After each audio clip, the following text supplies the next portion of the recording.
क्या कि आज का टॉपिक है कंबोडिया संकट। कल मैंने बताया था लायोस में गिरी हुई, उसमें लायोस में गिरी युद्ध में क्या था, कहानियां थी क्या कि 3 भाइयों के जो है उसमें युद्ध होती है, मतलब राजनीतिक सत्ता के लिए क्या होता है वो आपस में लड़ते रहते हैं और इनका जो फायदा है दूसरा कोई उठा लेता है, जैसे कि अमेरिका।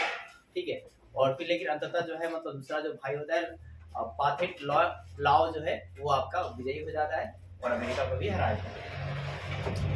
कंबोडिया संकट में क्या था ना, कंबोडिया में देखिए है क्या, कंबोडिया में 1954 में स्वतंत्र राज्य बनने के बाद कंबोडिया जो है 1954 में स्वतंत्र राज्य बनता है। ठीक है, और 1954 में होता है दोस्तों कि आपके मतलब एक संधि होती थी, ठीक है, जिनेवा समझौता होता था, 1954 में जिनेवा समझौता होता था। इसी समय क्या कंबोडिया क्या होता है कि 1954 में स्वतंत्र राज्य बनता है और यह शुरू से ही गुट निरपेक्षता की नीति में कायम रहता है। मतलब ये आपका है कि गुट में शामिल नहीं होता है, मतलब जैसे पहला गुट था, दूसरा गुट था, अमेरिका पहला गुट, दूसरा था आपका रूस का। और इसका जो शासक है वो नरोत्तम सिहानुक बनते हैं। कौन बनते हैं? नरोत्तम सिहानुक बनते हैं। और है क्या दोस्तों, जो अमेरिका वाले लोग हैं ये कंबोडिया पर जो है प्रभाव जमाना चाहते हैं और कंबोडिया पर प्रभाव जमाना चाहते थे और अमेरिका वाले थाईलैंड को उकसाते थे और कंबोडिया को वाले लोगों को तंग करवाते थे। अमेरिका वाले जो जी कंबोडिया पर अपना प्रभाव जमाना था, नहीं जमता था तो अमेरिका वाले थाईलैंड को उकसा कर वहाँ पर कंबोडिया वाले क्या करते थे, तंग करते थे कि जाओ भाई उसको तंग करो।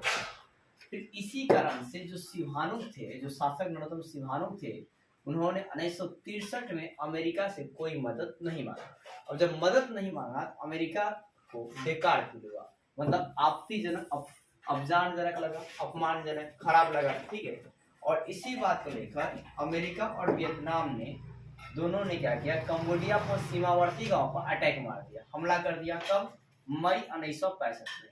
मतलब अमेरिका और वियतनाम के, अमेरिका जो वियतनाम के साथ मिलकर मई 1965 में कंबोडिया के सीमावर्ती गांव पर अटैक कर देता है, हमला करता है। तब सिहानुक ने अमेरिका से जो भी संबंध थे थोड़े बहुत उससे भी क्या कर दिया, छोड़ दिया। अब जैसे अमेरिका से जो संबंध तोड़ता है, इसके बाद क्या करते हैं, अमेरिका वाला जहर वर्षा करते हैं, हवाई जहाज के द्वारा जहर वर्षा 1968 में करवाते हैं, जिससे क्या होता है 40 एकड़ रबर की जो फसल है कंबोडिया की नष्ट हो जाती है। 40 एकड़ रबर क्या होता है, रबर की फसल क्या होती है, नष्ट हो जाती है।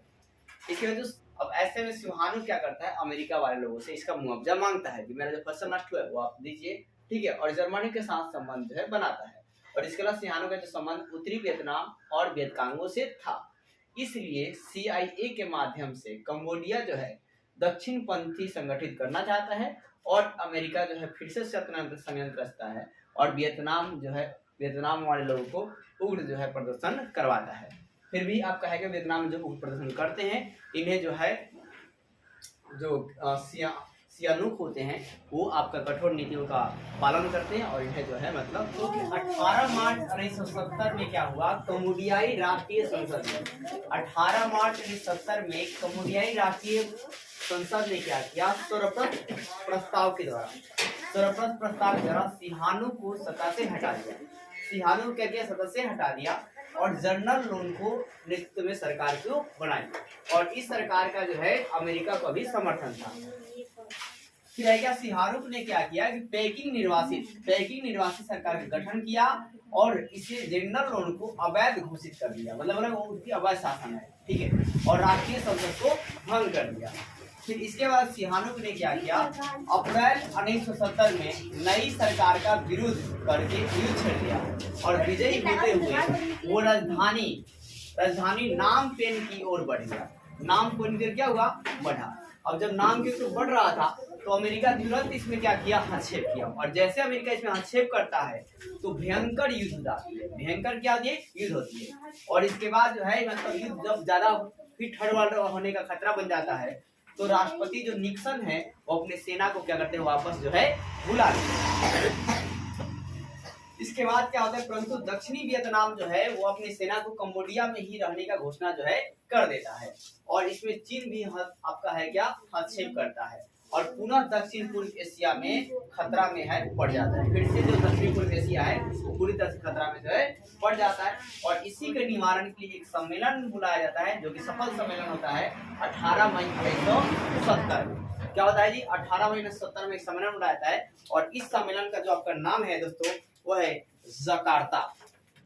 जकार्ता में ये सम्मेलन कहाँ बुलाया जाता है जी? जकार्ता में सम्मेलन बुलाया जाता है। सम्मेलन कहाँ बुलाया जाता है? तो जकार्ता में। जकार्ता में सम्मेलन बुलाई जाती है कब? 18 मई 1970। और इसमें आपका है कि सम्मेलन तो सफल हो जाता है, परंतु कंबोडिया की स्थिति में कोई बदलाव नहीं आते हैं। और 9 अक्टूबर 1970 को कंबोडिया जो है गणराज्य घोषित कर दिया जाता है। 9 अक्टूबर 1970 को कंबोडिया को गणराज्य घोषित कर दिया जाता है। इसके अलावा अप्रैल 1975 में कंबोडिया में जो गृह युद्ध हो रहा था वो समाप्त हो जाता है।